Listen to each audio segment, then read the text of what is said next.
Welcome to MKSS உலகம். இன்னைக்கு வந்து போண்டா ரெசிபி தான் பார்க்க போகிறோம். உள்ள ஸ்டப்பிங் வச்சு எப்படி போண்டா பண்ணலான்னு பார்க்கலாம். இப்போ போண்டாவுக்கு மசாலா ரெடி பண்ணிக்கலாம். அதுக்கு அடுப்பில் ஒரு கடாயை வச்சுக்கலாம். வச்சுட்டு தேவையான அளவு எண்ணெய் ஊற்றிக்கிறேன்.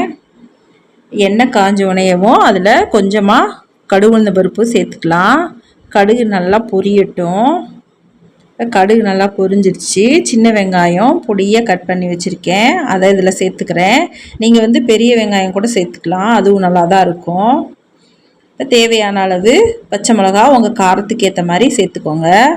இதை வதக்கி விட்டுக்கலாம். இது வந்து ரொம்ப நல்லா வதங்கணும்னு அவசியம் இல்லை, கண்ணாடி பதத்துக்கு வதங்கினா போதும். இப்போ வந்து கண்ணாடி பதத்துக்கு வதங்கிருச்சு.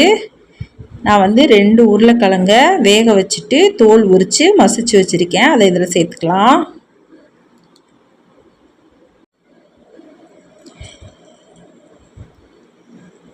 இதை நல்லா கலந்து விட்டுக்கலாம்.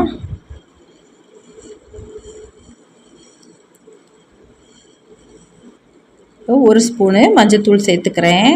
இதில் வந்து நீங்கள் உப்பு சேர்த்துக்கோங்க. நான் உப்பு சேர்த்தது வீடியோவில் கட் ஆயிருச்சு. இப்போ மிளகாத்தூள் இதில் சேர்க்கலை. நமக்கு வந்து இந்த மசாலாவுக்கு பச்சை மிளகா காரமே நல்லா காரமாக இருக்கும், அதுவே சரியாக போகும். இப்போ பொடியாக கட் பண்ணி வச்சுருக்கிற மல்லித்தலை சேர்த்துக்கலாம். அதையும் நல்லா கலந்து விட்டுக்கலாம். இப்போ உருளைக்கிழங்கு மசாலா ரெடி ஆயிருச்சு. இது அப்படியே கொஞ்சம் நேரம் ஆறட்டும். இப்போ போண்டாவுக்கு நம்ம மாவு ரெடி பண்ணிக்கலாம். அதுக்கு வந்து 1.5 கப்பு கடலை மாவு சேர்த்துக்கிறேன். அதே கப்புலையே ஒரு 1/4 கப்பு அரிசி மாவு சேர்த்துக்கலாம். அரிசி மாவு சேர்க்குறதுனால நல்லா கிறிஸ்பியாக இருக்கும், அதுக்காக சேர்க்குறோம். அதில் 1 ஸ்பூனு கரம் மசாலா சேர்த்துக்கலாம். 1 ஸ்பூன் மிளகாத்தூள் சேர்த்துக்கலாம். தேவையான அளவு உப்பு சேர்த்துக்கலாம். இப்போ இதை நல்லா ஒரு தடவை கலந்து விட்டுடலாம்.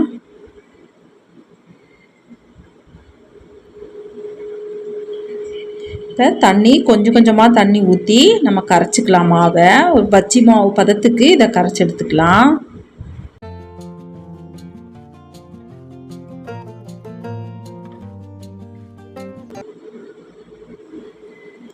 இப்போ இந்த சமயத்தில் நம்ம ஒரு பிஞ்சு சோடா உப்பு சேர்த்துக்கலாம். நம்ம இட்லி மாவுக்கெலாம் சேர்ப்போம்ல, அந்த சோடா உப்பு சேர்த்துக்கலாம். இதை வந்து நல்லா கட்டியாக இல்லாமல் நல்லா கரைச்சி எடுத்துக்கலாம். இப்போ வந்து இந்த பதத்துக்கு கரைச்சா போதும்.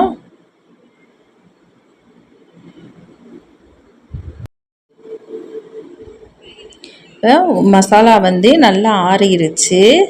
இதை ஒரு தடவை மறுபடியும் நாம் கலந்துக்கலாம். இப்போ இந்த மசாலாவில் நான் வந்து உருளைக்கிழங்கு மட்டும் தான் சேர்த்துருக்கேன்.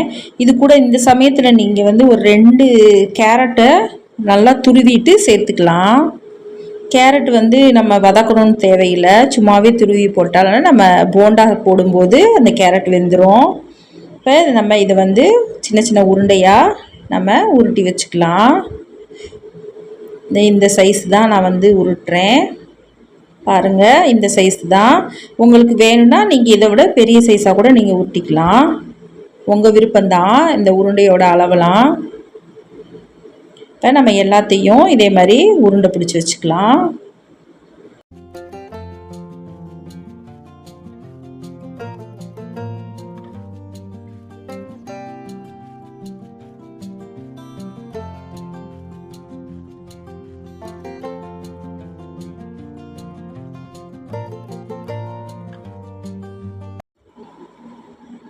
இப்போ எண்ணெய் நல்லா காஞ்சிருச்சு. இப்போ அடுப்பை மீடியமில் வச்சுக்கலாம். நம்ம பண்ணி வச்சுருக்கிற உருண்டையை ஒன்றுனா எடுத்து மாவில் நம்ம நல்லா டிப் பண்ணிக்கணும். மாவு எல்லா சைடும் படுற மாதிரி நல்லா டிப் பண்ணிக்கணும். இப்போ டிப் பண்ணிவிட்டு நம்ம காஞ்சிக்கிட்டு இருக்கிற எண்ணெயில் இதை போட்டுக்கலாம்.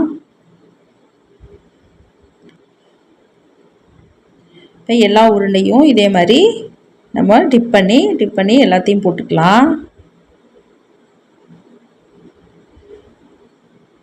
இப்போ வந்து இவ்வளோ நாளாக வெயிலாக இருந்துச்சு. நம்ம வந்து இந்த வெயிலுக்கு ஏற்றது மாதிரி கூலிங்காக என்ன சாப்பிட்லான்னு தேடி தேடி சாப்பிட்டுக்கிட்டு இருந்தோம். இப்போ திடீர்னு எல்லா சைடும் மழை பெய்ய ஆரம்பிச்சிருச்சு. ஆனால் இந்த மழைக்கு நல்லா சூடாக காரமாக எதாவது சாப்பிட்ணுன்னு தான் தோணுது. அந்த நேரத்தில் இதே மாதிரி ஒரு கார போண்டா செஞ்சு சாப்பிட்டா நல்லா சூப்பராக இருக்கும். நீங்களும் இதே மாதிரி செஞ்சு சாப்பிட்டு பாருங்கள். எப்படி இருந்துச்சுன்னு நீங்கள் கமெண்ட்ஸில் சொல்லுங்கள். இப்போ நம்ம இதை எல்லா சைடும் திருப்பி திருப்பி விட்டுக்கலாம். திருப்பி விட்டுட்டு நல்லா செவக்கட்டும் போண்டா.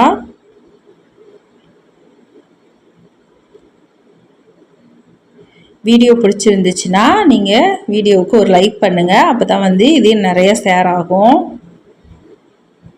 இப்போ நல்லா கொஞ்சம் செவந்து வருது போண்டா. இப்போ நம்ம வெளியே எடுத்துடலாம்.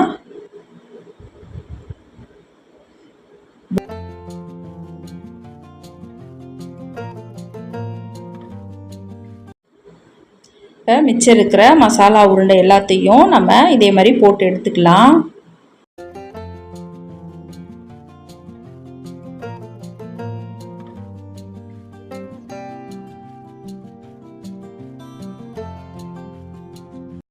இப்போ எல்லா போண்டாவும் நம்ம போட்டு முடிச்சிட்டோம். இது ரொம்ப ஈஸி தான் செய்கிறதுக்கு.